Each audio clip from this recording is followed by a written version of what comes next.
Yeah, it always goes like that. This is the good stuff. We just Yeah, get started in a conversation. well, it's when I started building a brand, I had people look at me and they're like, "What are you doing? Like, we don't do this in the industry. What are you, egotistical, trying to become famous?" And I'm like, "Listen, if I'm going to win business, I got to build credibility. And I know where this whole online presence thing is going. And when people look me up, they're going to find a lot of stuff. And when they find a lot of stuff, they're going to be like, huh, this is the guy we should hire." Mm-hmm. And that's what we do as a business, but it's still one of the biggest challenge to get people to understand is like, this is why this is important. Doing this content is as important as making a cold call. I mean, 100%, man. Because, to borrow from my friend Ryan Hanley, who you may know, he made the comment one time, is like, when you have really good content sitting out there that's easy to find on YouTube or wherever it happens to be, it's like a tiny little sales force that is working for your company 24/7, 365, because someone can be sitting there, in their bed at their house, just searching for something. Digesting you. At 11 p.m., you're not at your office, but your content's working for you. That's something, I'm glad you brought that up because that's something I don't talk about enough is your content's actually working for you 24 hours a day. Love it. Yeah. So right. we started the episode by not starting the episode. We just, one of these days, man, I would just hit record the moment that we get on and then edit it down for the beginning of the episode. Because I swear, 80% of the time, somebody says something, I was like, shoot. I wasn't recording yet. Why did you say something really good before I hit record? So, but here we are. So might as well start the episode officially. Welcome, boys and girls, to another episode of the Agency Freedom Podcast. We help insurance professionals move from captivity to freedom. And yes, I will put all of that in the episode because we don't edit stuff around here. We give it to you raw and live, and that's just how it is. He is Andy Neary. I don't know what your title is, Grand Poobah, Master Consultant or something. He is Andy Neary of Complete Game Consulting and Major League Mindset. Andy, welcome to the show, man. Thanks, James. It's excited to be here. I loved how we started that. Just went right into dialogue and started hitting recording. I went on a passionate tirade on Monday during our team meeting about what we do and why we do it. And then at the end, when I got done, my team said, "Why didn't we record that?" Oh yeah. We just within the last 3 weeks or so, two young ladies on my team basically said, "We want to start a TikTok." And I said, "Okay, cool. Go for it." I was like, "I'm not doing it. I don't know anything about TikTok. I'm 40 years old. I am not the TikTok guy." They're like, "Well, you have to do stuff when we tell you to, like skits or dances or like making improv stuff because you're funny." It's like, "I will do whatever you tell me to do. Just don't make me responsible for coming up with it." So since then, it's like, oh, shoot, Addie is always recording something. If anything that goes down, I have to be mindful. It's like, someone's recording this. So every little thing, every silly comment, every little, tchotchke or whatever that happens in the office is like, oh, this might be on TikTok later. So I totally get what you're saying there, man. Someone's always watching on our teams, right? Mm-hmm. So Andy, what's the story here? You used to be in the practice of insurance. You used to be on the agency side, and then now remind me, were you a professional athlete? Were you a coach? Were you a mentor or something? I forget what you and I very briefly spoke like 2 months ago, and I'm trying to remember what it was. Yeah, no, after college, I played college baseball at the University of Wisconsin-Milwaukee, and then I did spend a couple of years pitching in the Milwaukee Brewers organization. And when I realized pro baseball was not going to last forever, and the Brewers said, "We don't need you anymore," I moved on to my business career, and I found myself in insurance industry like most people, not by design. I had a friend tell me I should try this thing called insurance. I started my insurance career with Federated Insurance, who a lot of people on the property casualty side probably know. Yep. Great training program. Got your teeth cut there doing the door-to-door in industrial parks. And then I ended up on the independent side where I sold property casualty and benefits, but gravitated towards benefits. And then something really interesting happened. 2014, Amy and I decided we're going to move from Wisconsin to Colorado. And I found myself in a market where nobody knows who I am. And so I said, I have got to build a book of business a different way. I cannot just resort to cold calling and pounding the pavement, my federated stuff, right? So I said, I'm going to try this thing called a personal brand. And in 2014, James, people are like, what are you doing? We don't do this in the industry. What are you trying to become famous? I said, but I got to get a lot of people to know who I am as quickly as I can. And lo and behold, it worked. I was able to build a nice book of business in Colorado. And then fast forward 2019, I had some colleagues reach out and be like, hey, can you help me do what you did? Like, I want to do that same thing. And I realized what started as a side hustle was like, wait, there's an opportunity here, because there's a lot of people in this industry who do not know how to build credibility with their prospects. Yeah. And this is why they keep coming in second place. Even though they have more knowledge, they have better strategies, they still come in second place. Why? They don't have credibility. So I'm going to be the guy to teach them how to build credibility. And that's how Complete Game Consulting was born. And in January of 21, I stopped selling. And here we are today. This is all I do. January of 21 was an interesting time in history because we're, less than a year into the onset of the COVID global pandemic. Yep. I imagine that some of that probably was influencing your decision one way or the other. For those of you that haven't been in the game for a long time, this is my 13th year in insurance. I've seen a lot of trends, lots of comings and goings. I don't know what the landscape was from your perspective, Andy. I feel like, there is an absolute tidal wave of consultants coming into the industry now. A lot of them are either current or former agency principals that, have varying levels of credibility, varying levels of good things on the resume, size of their agency and head count in their office and the types of accounts that they were working with. From my perspective as someone who's not a full-time paid consultant, I speak from time to time, but no one is currently paying me to consult them for anything. It just seems like such a crowded space in 2024. Yeah. It wasn't like that in 21, but post-COVID, it's so much easier to throw something up on a website and call yourself a consultant. Yes. What's your take on all of that, and how in the world are you different? That's a great question. Little did I know, and I hate saying this way because COVID was bad, but it was a blessing to our business from the standpoint that it forced people online. People weren't picking up the phones as much anymore, right? And all of a sudden, everything we did was right here on these laptops. And that's really what accelerated our business, because people said, whoa, I've got to have a better online presence. And that's how we can build credibility. Today, you can build credibility before you ever walk in the door. That's the beauty of what you can do when you do it right. Yep. So when I look at what makes you different, I tell our prospects, our clients, I don't care what market you're in today, if you are in insurance, you are dealing with a ton of noise. And I heard this the other day, James. I thought this was a great way of looking at it. I was listening to a podcast from another gentleman that does branding, and he said, when people get stuck with, well, how am I going to stand out? The market is so noisy. He's like, think about all the news stations we listen to, right? Whether you listen to Fox, CNN, CBS, they're all delivering the same news. But it's how they deliver that makes you go, I want to watch Fox or I want to watch CNBC. Yeah. So even just because you have competition talking about the same things, it's how you say what you say, the stories you tell that are going to get the prospects to want to tune into you. So regardless of noise, you have to put stuff out there. You have to have a presence, because depending on how you put that message out there and who you're trying to attract, you will get the right people who tune into your station. Love it. Now, before we jump in and talk and shop, because I have some pretty strong opinions on the whole branding and content game, as you can imagine, I'd love to get your backstory. What happened in between those waypoints? You ran through probably close to 15, 20 years of history in about 2 minutes just a second ago. What was it about Federated and just the insurance industry? Yeah.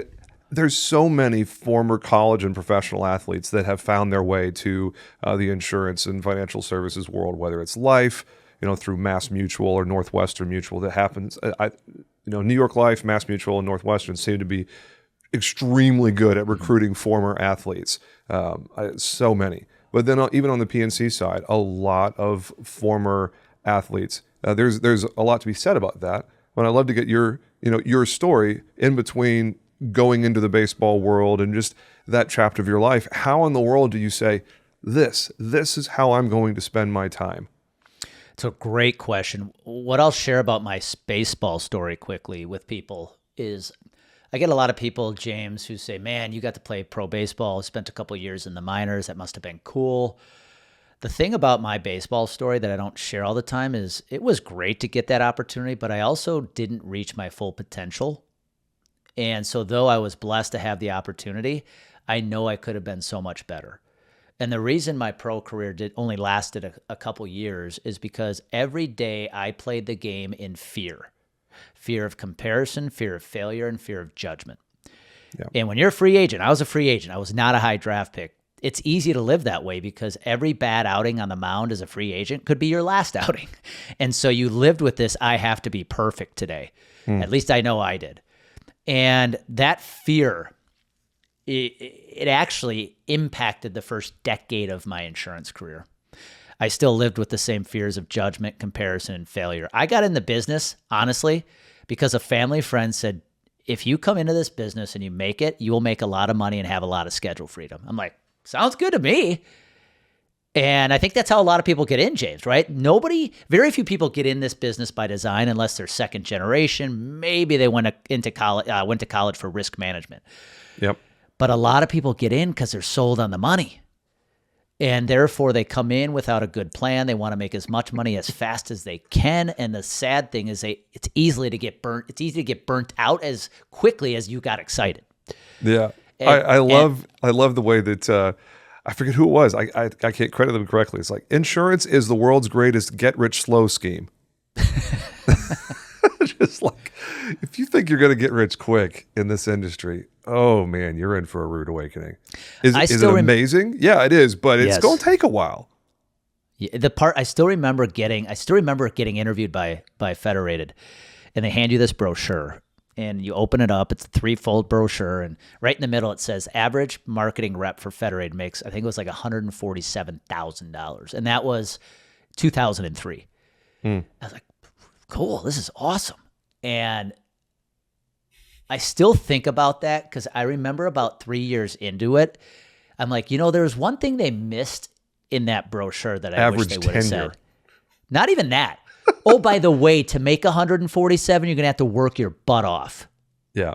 You're going to be working 85 hours a week. 100%. And that's honestly, at that time in my career, that was something that wasn't part of my repertoire, was busting my tail.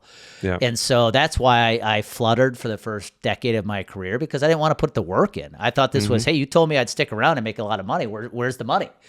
And I didn't want to put in the work. I didn't want to do what it takes to make the calls and all that stuff. And that's why I was a very, very low, below average producer for 10 years. It's funny that you and I have that in common. I really found myself with Riskwell. I was a farmer's agent for 6.5 years. And a lot of people that I talk to, when they hear that chapter of my story, when I tell them, I was average, the definition of mediocre and forgettable as a farmer's agent, I wouldn't have been on any stage anywhere. I wouldn't have been a keynote speaker at a conference. I wouldn't have been an author of a book. I wasn't any of those things. And I was slightly above average, and I didn't have a team. I didn't have a nice office. I didn't have a studio. I didn't have a niche specialization. I didn't have anything. It wasn't until we were forced to, look in the mirror, and my wife was like, "What are you doing? Like, you're really unhappy." And I was like, well, if I'm going to, sell this agency and start a new one, let's do it right this time. Well, let's be a lot more intentional. And to your point, let's be really methodical about the work that we put in and how we build it. Because I don't know how your first 10 years was. My first 6.5 years was kind of dead fish floating downstream. I was going with the momentum around me and wasn't really creating anything unique at all. I just started sharing part of this story recently in my keynote talks. So I actually was let go of Federated. I left, but was basically about to be fired because I was terrible at selling life insurance. And their whole promotional model was built on selling life insurance, even though we sold P&C and benefits and everything else. So I knew the writing was on the wall, so I left. And I went to work for a PNC agency and I started their benefits division. And by 2011, James, I was done. I'm like, I hate this. I was a one-man show. All of a sudden, this thing called the Affordable Care Act was starting to come around. I'm like, I'm done. This is stupid. And I wasn't selling a whole lot. I was selling a bunch of small groups. So I remember in July of 2011, walking into my boss's office, said, I'm quit. I'm done. Now, I took 2 weeks off, and another agency in the area reached out and said, hey, we're in need of an account exec. Are you interested? And it took me to park my ego and take a step back and get out of sales and go into account executive work. I was there for 3 years. And then in 2014 is when Amy and I decided to move, and I went back into a producer role. Had I not gone through that 4 year journey, I don't think I'd be here today, because when we moved out to Colorado and I said, now I'm selling again, just like when you started your agency, I said, I cannot do it the way I used to. Yeah. I have got to do something different. And that's when content became a huge piece of my strategy. That was a decade ago. Love it. Now, you were doing content before content was cool. And it's, gosh, it seems like, an absolute eternity ago. 2014 was my second year in the insurance industry. And I started doing video in 2016. I was still ahead of the curve, but you beat me by at least a couple of years, it sounds like. But there was definitely some element of, am I crazy? Like, am I insane for doing this? Like, is this just an ego fluff? Because I was literally the only agent that I knew at that time. I didn't have a community. I didn't have these masterminds and these groups and whatever. None of that existed for me at the time. I was the definition of a lone ranger. It was kind of sad to think about, honestly. But nobody was doing that back then. There were not programs teaching you how to do stuff. I mean, everybody was kind of figuring it out as they went. Like, for crying out loud, they didn't even have, like, Facebook ads were not even really a thing yet. Like 2014, 2015 is when the Facebook ads took off. Like, we didn't even have ads back then. Like, what a concept. You could still have organic traffic on Facebook pages back then. That's how long ago it was, before they clamped all of that down and Zuckerberg monetized every little thing. Yeah, no, you're absolutely right. I mean, when I look back on my journey, my first content consisted of LinkedIn articles. That's how I started my content journey, was 10 years ago. I started writing articles on LinkedIn, and I remember what happened. My first moment of like, this is interesting how this works, is I had people just like you, James, kind of look at me like, what are you doing, man? Like, let's go sell some insurance. And what I did, I started two things, actually. I started writing LinkedIn articles, and then I started an email campaign. Now, you'll laugh at how I started an email campaign, because back then, 10 years ago, email platforms weren't really a thing either. And I started manually sending out a monthly newsletter to my prospects. And what I realized was when I was writing these articles and I was sending out these newsletters, when I would be out networking, or I'd be at an event like a SHRM conference where HR professionals hang out, people recognized me. They're like, hey, I saw your stuff on LinkedIn. That's really cool. Or, hey, I get your emails. Thank you. The stuff you're sharing is really valuable. And all of a sudden what happened, I was like, wow, wait a second. This is exactly what I'm trying to do. It's making me known amongst these people. And so when I decided to reach out with a call or a direct email, I was having more success getting them to say yes. And then I took my content strategy to the next level in 2016. So after I started doing articles, running email campaigns, I said, this public speaking thing, I think, could be a really big thing for my career. And in 2016, I decided that I wanted to go all in on it. So I hired a speaking coach and I joined a speakers academy. And that's really where the content took off, because all of a sudden I found myself on stages in front of prospects. And you speak, James, when you're in front of an audience on stage, you have all the credibility you will ever need. And all of a sudden I was turning cold suspects into warm prospects in a matter of 60 minutes giving a talk. And I'm like, holy cow, I'm hooked. I am going to do everything I can from a content perspective to create what I refer to today as exponential awareness. This is what I came upon. If I can leverage my time to get one message in front of a lot of people at one time, I'm going to become a much more effective prospector. And that's when my business took off, is when I was mixing content with my emails, with my speaking. I had people who were starting to come to me, and I saw my business take off at that point. Love it. Where do you find the boldness? Where do you find the courage? Because earlier, just a few minutes ago, you were talking about being consumed by fear. Fear of failing on the pitcher's mound, fear of not being able to close a life insurance conversation. How did you turn the corner there? Because the guy that I'm talking to today doesn't have any problem with fear. You still experience fear, obviously all of us do, but you've learned to harness the fear, to acknowledge the fear at times, I would imagine, but in the same way that you would say hello to someone you're walking past on the street if you happen to make eye contact, as long as you're not in this New York City, because apparently you don't do that in New York City. Here in the South, when you happen to make eye contact with someone, you greet them in some way, whether a wave or a nod of the head or something of that nature. All of you Yankees up there with your freaking antisocial bullshit.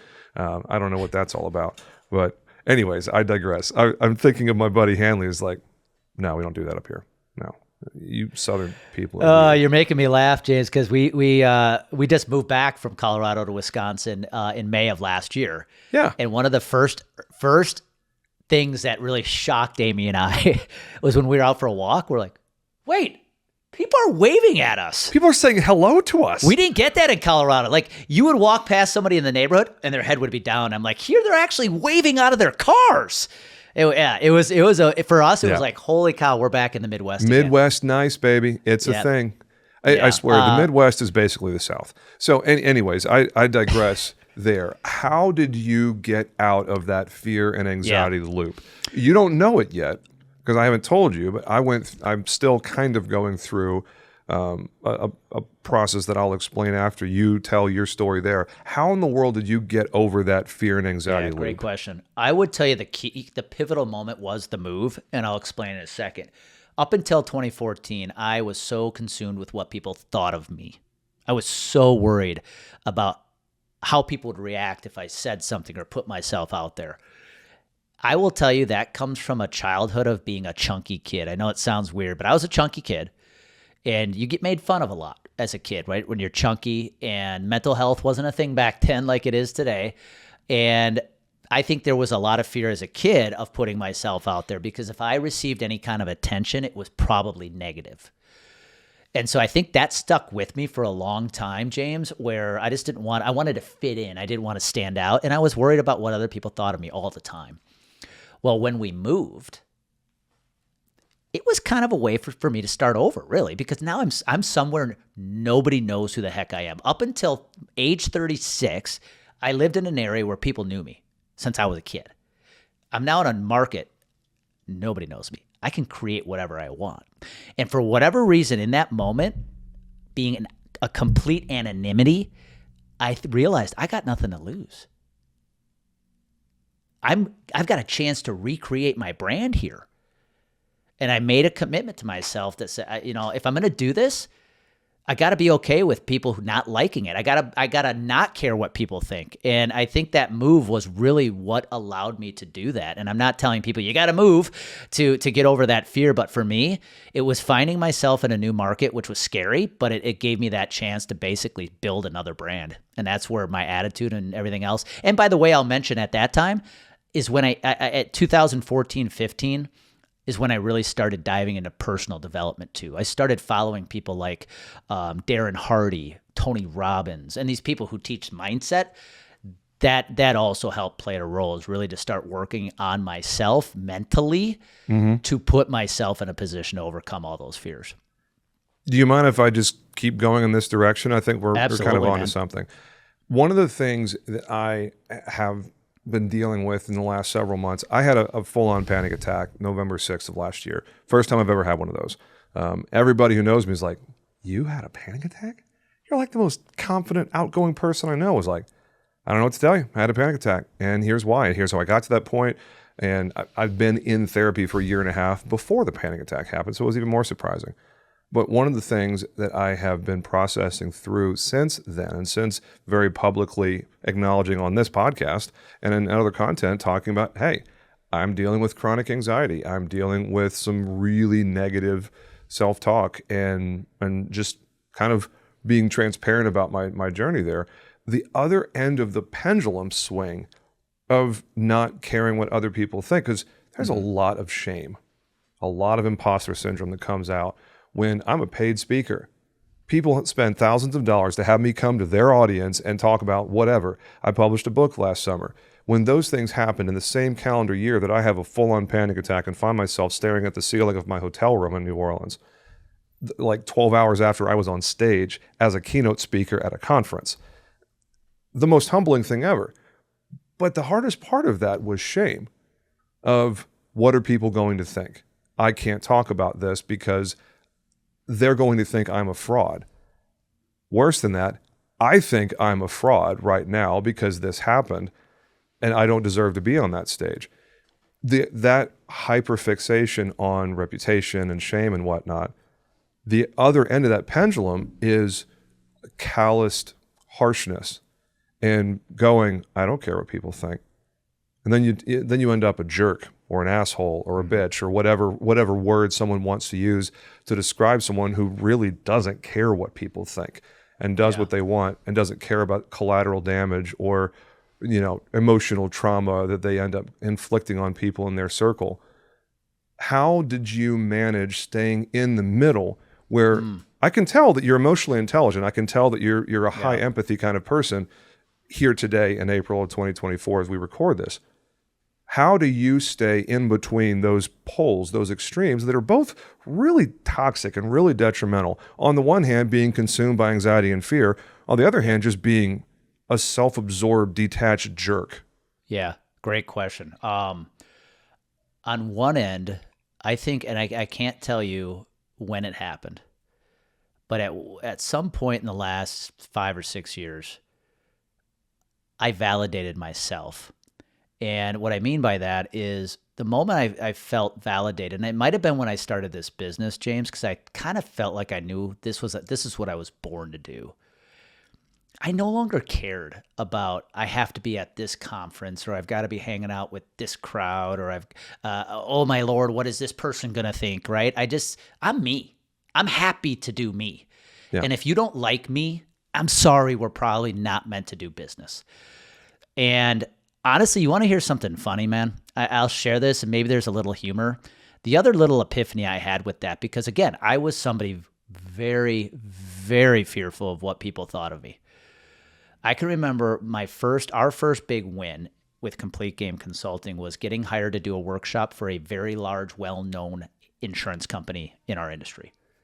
So I went to their headquarters and I did a workshop for their recruiting team. And I got nervous right away because you can't see me right now or see this, but if I turn, I have long hair. I wear my hair in a man bun.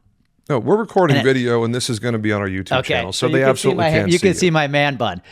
I was nervous because I'm like, what are they going to think? I'm going to a large corporate entity and I almost cut my hair. I know this sounds funny, but I decided not to. So I traveled to their headquarters and I said, I'm just going to let my hair go down. I won't put it up.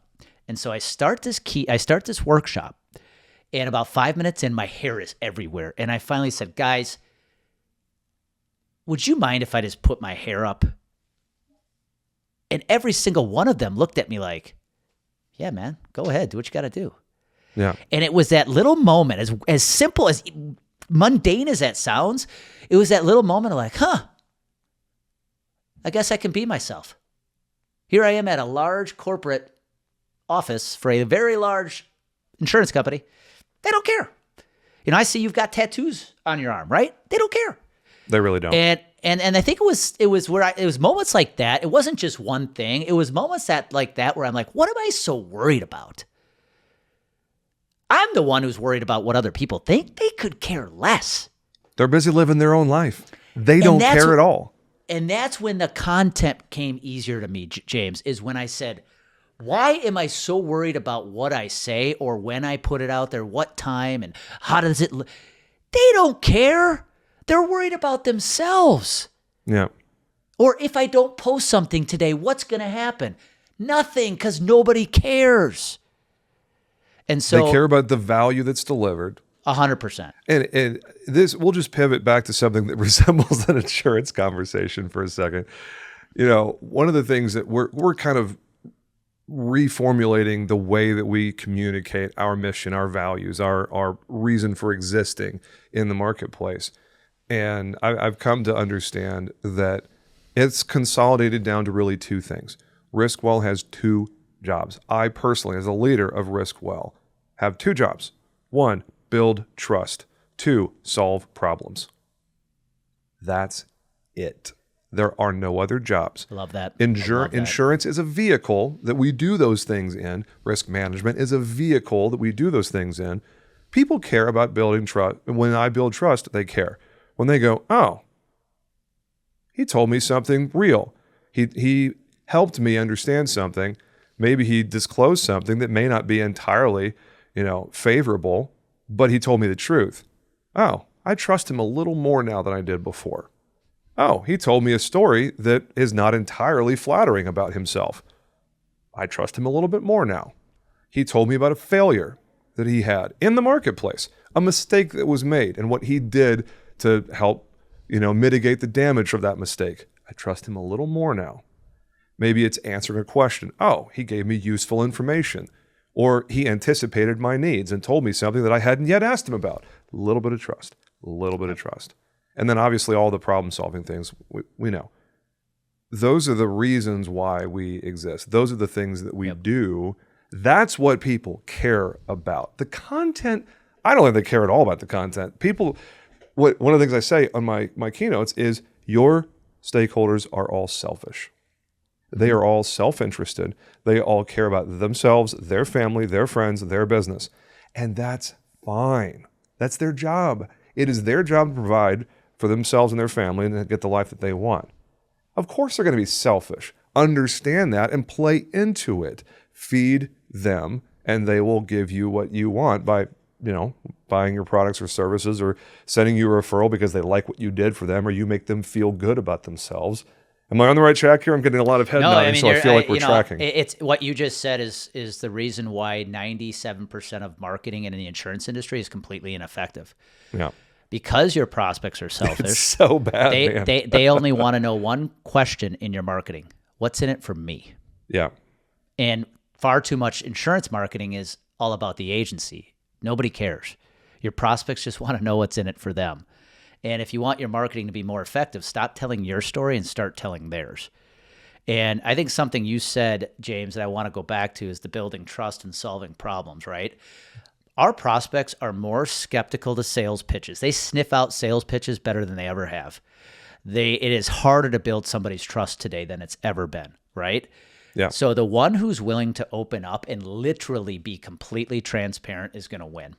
One of the things we really focus on right now with our marketing and the work we do with clients is give your prospects quick wins. Yeah. Give them something they literally can take today and go do and have success. They'll be like, that was really cool. Thank you. But what it requires you to do with content is you got to give away the farm. I believe if you give away the farm, you'll reap the harvest. What does that mean? You got to share the good stuff. The days of, I'm not going to share anything with you until you give me the agent of record letter, they're over. Your prospects are going to move on to somebody who's willing to share. So you got to give them a reason to sign the AOR. 100%. 100%. I operate on an AOR BOR basis. We operate on representation. Mm-hmm. But you don't start with that. It's like, hi, I'm James. Would you like to marry me? It's like, I know we just met, but I'm going to ask you for a big commitment. Well, why don't you want to marry me? It's like, that's the whole BOR. If you lead with the BOR, it's just rude. It's just presumptuous. And then people get bent. It's like, why would they sign up? Because they literally have no idea who you are. You haven't built trust. You haven't solved any problems. Why on earth would they sign a BOR with you? You got to do something to earn the BOR first, man. Come on. 100%. That's why I see too many advisors today who are really skilled. They probably have better strategies than their competition, yet they're coming in second place. Mm-hmm. They don't have trust or credibility. Well, like Ricky Bobby said, if you're not first, you're last. Because last time I checked, only the first place winner gets a trophy. Mm-hmm. Yeah. You know what? Second place, that trophy's in the ladies' room down the hall. Thank you, Top Gun. Okay, where are we going to go with this, man? I feel like we're at a little pivot here. So I'm just going to put my little whoosh button in. What are you finding interesting in the marketplace right now when you are talking to people in the industry day in and day out? What's something that has your curiosity piqued or something that a current trend or something that's happening in the industry that makes you go, I come from the benefits industry, right? The majority of my career is spent over there. I will say a trend that I see, and it's very similar in the property casualty spaces. There's a lot of talk around innovation. On the benefit side, you have cost containment. Everybody's talking about the healthcare system being the problem, and we need to fix healthcare. And I agree with all of it. But what I'm seeing is the vast majority of these people aren't winning business because they're talking about the wrong problems, and they're making it way too hard for prospects to hire them. It's that simple. If you just talk about the problems your prospects actually have, no CEO in America, James, goes to work saying, I need to fix healthcare today. Nobody. No CEO comes to work saying we need to fix our business insurance. They don't. You got to actually solve their real problems in business, and then you got to make it easy for them to hire you. Yep. Make it easier for them to say yes. How do we take the next step? How do you do that? Be vulnerable, be open, be transparent, and share a lot of good information. Yep. Love it.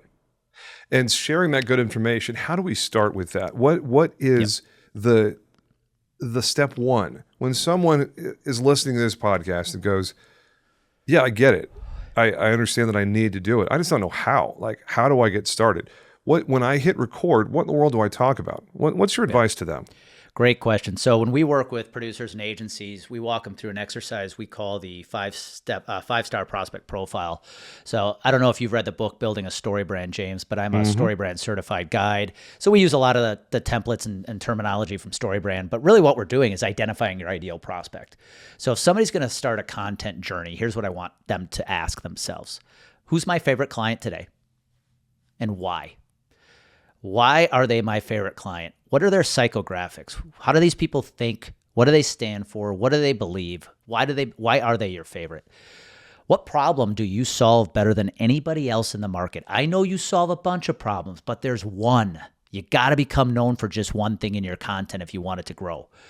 And then what's your process to fix it? How do you fix the problem? And then what will life look like for your prospects when they hire you and become your clients? You build out that story framework. Your job is to take that to the content stage and now speak to your ideal prospect. That's your only job. And the number one thing you need to do is continuously talk about the one thing you want to become known for. What is that problem you solve better than anybody else? So that when they think of that problem, they think of you. And if you can take that approach to content, let's use LinkedIn content, for example. If you can take that approach, create videos, write newsletters, other LinkedIn posts, you will build thought leadership over time around that subject. So when people have that problem, you're the first one they think of. Love it. Now that is such a simple framework. And man, I would just really suggest that anybody who is able to, if you're not driving your vehicle right now, hit the back button a couple of times and hear that block again from Andy. Because if you're looking for some ideas, some structure, some framework around how do I record content, what do I start with? How do I figure this thing out? Then I would say that's a great place to start. And I don't have it right here on my desk, but all you need, really, literally all you need. I know it's ironic that a guy who just spent 40 grand on a content studio is talking about all you need is a phone and a little tripod. This smartphone, any modern smartphone, is going to have adequate capabilities to record something. You get a little tripod from Amazon, one of those little extendable ones, and get yourself a little microphone. Couple $100 is there's a couple of different options from Rode Wireless. The one that I got, the Rode Wireless Pro, is phenomenal. Best $300 I've ever spent on audio. It works for mirrorless cameras the same as it works for a phone. You've got good video on here. You've got good audio from, $30 for a lapel mic on Amazon, and then do what Andy just talked about. Congratulations, you've got the first 5 videos that are going to be on the new YouTube channel or LinkedIn or wherever you choose to put them, and you're off to the races at that point. Then all you do is plug in some Marcus Sheridan's They Ask You Answer, and you've got a couple of years worth of content. Bada bing, bada boom, get out of here. Those are the two books I highlight more, James, than anything else. Building a Story Brand and You Ask, They Answer. Just answer your prospects' questions. What questions are they asking you? What objections are they throwing at you? I just had I did a workshop this morning with a group of advisors, and one of them was an advisor with a very large firm, one of the largest in our industry. He said, one of the challenges I have is I'll go meet with these groups and they know who I work for, and they'll be like, "Aren't you too big to service somebody like us?" I'm like, you need to create a piece of content around that. Because if one prospect is asking you that question, there's dozens of others thinking the same thing. Why not create a video that said, "Hey, I got this question from a prospect the other day and I wanted to provide an answer." And now you give the answer. You're helping prospects overcome an objection before you ever meet with them. There's not a better way to use content. Yeah. Well, and then titling the video, "The Question. Is Riskwell too big for me?" It's like, ooh, all right.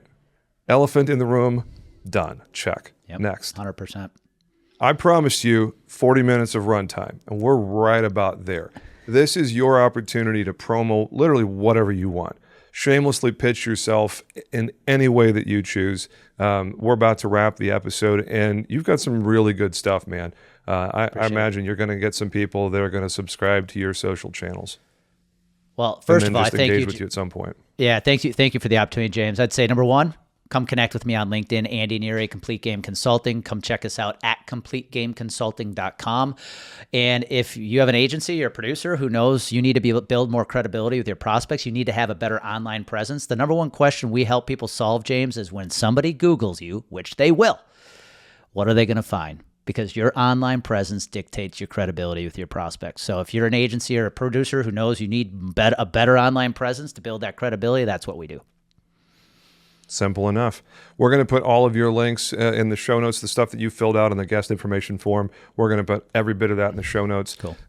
Guys and girls, check him out. Andy has put on a great episode here, man. I love this conversation. This was so much fun. Thank you for sharing some of your valuable time with us. And that's it. Check out CompleteGameConsulting.com and connect with Andy on LinkedIn. That's all for today, boys and girls. And wow, what a time. I absolutely love this. Fantastic. Make it a great day, and we'll talk to you again real soon. Y'all take care. Thanks, James.